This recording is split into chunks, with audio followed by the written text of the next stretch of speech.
Hi, I'm Jennifer. This is my miter station. I've got the dust collection hose at the back hidden out of the way so I'm not tripping on it while I'm working. On this side of the miter saw, the dust collection goes to a dust collector. On the other side of the miter saw, I've got a shop vac that can handle dust collection for other tools, small tools. I've made the counters about 30 inches deep so I can add other tools and machinery as I go and hook it up to this dust collector on this side and hide the hoses at the back as well.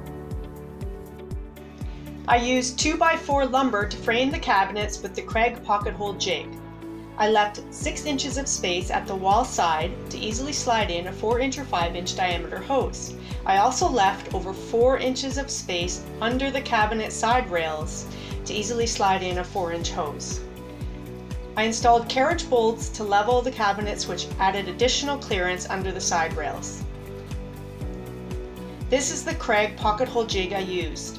I cut all of my 2x4s, then drilled them where needed, all in one shot.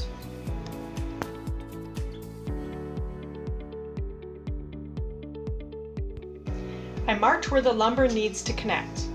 Then I laid out all of the pieces and began to assemble them together with the Kreg screws to make the sides of each cabinet.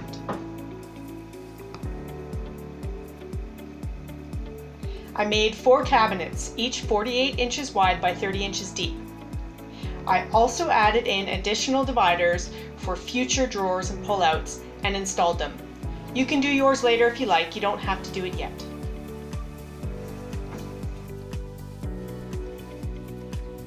I added in a wood strip at the wall side of the cabinet so I can attach it to the wall for more stability.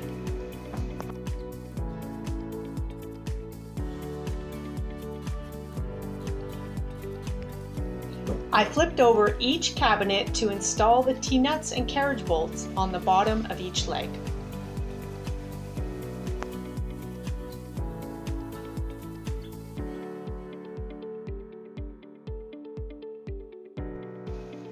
I used a test piece to see if the drill bit I was using was the correct size and depth to fit the T-nut. I also marked the bit with tape to set the proper depth.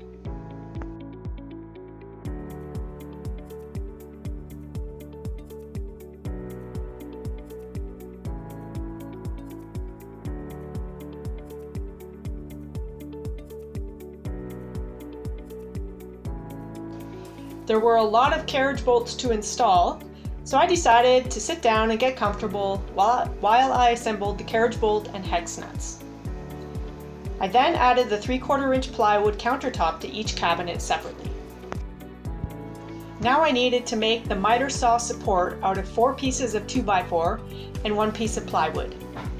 I used the Kreg right angle clamp to help bring the pieces together while I screwed in the Kreg screws.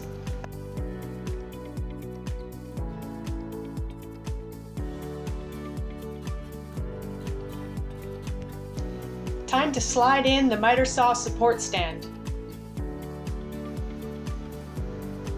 But it's too tight to fit. So I decide to step in and add a little hip check.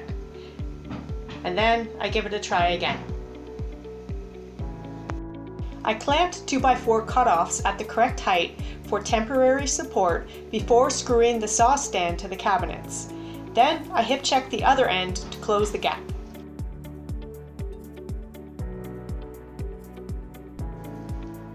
Next up was the T-track install. I routed out the groove with a 3/4 inch straight bit over 3 passes of varying depth, making the track deeper with each pass. I dry fitted the T-track to see if it was flush with the countertop and fit in the groove. It was a bit of a tight fit, so I needed to use a block to tap in the track a little more.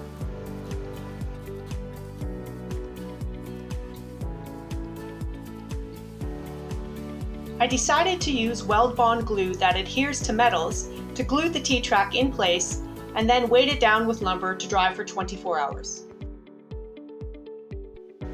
And finally, I slid in a garbage can for cutoffs while I'm working. Now, my multi-use miter saw station is ready to use and ready for drawers and pullouts.